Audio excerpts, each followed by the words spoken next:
வாங்க வீடியோக்குள்ளே போகலாம். இன்றைக்கி நம்ம வீடியோவில் பார்க்க இருப்பது மஸ்க் மிலான் சர்பத்து.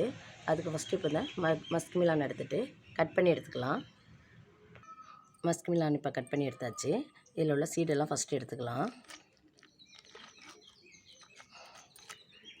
இதில் உள்ள சீட்ஸ் எல்லாம் எடுத்தாச்சு. இப்போ இதை அப்படியே கட் பண்ணி எடுத்துக்கலாம். கட் பண்ண மஸ்க் மிலான் பீசஸை மிக்ஸி ஜாரில் போட்டு அரைச்சி எடுத்துகிட்டு வரலாம். அதோட நாட்டு சக்கரை ஆட் பண்ணிக்கலாம். அரை கப்பு நாட்டு சக்கரை இதில் ஆட் பண்ணிக்கலாம். முந்திரி பாதாம் இதோட ஆட் பண்ணி அரைச்சி எடுத்துக்கலாம். அரைச்சி எடுத்துன்னு வந்தாச்சு. இப்போ இந்த பவுலில் இதை ட்ரான்ஸ்ஃபர் பண்ணிக்கலாம். இதோட கொஞ்சம் காய்ச்சின பால் ஆட் பண்ணிக்குவோம். சப்ஸா சீட்ஸ் போட்டுக்குவோம்.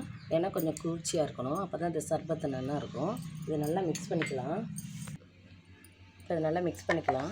சூப்பரான மஸ்க் மிலான் சர்பத்து ரெடி ஆகிடுது. இந்த சம்மர் சீசனுக்கு இது நல்லா ஹெல்த்தியாகவும் அண்டு ஸ்கின் க்ளோயிங்கும் சூப்பராக இருக்கும். இதை நீங்கள் ட்ரை பண்ணுங்கள். தேங்க்யூ.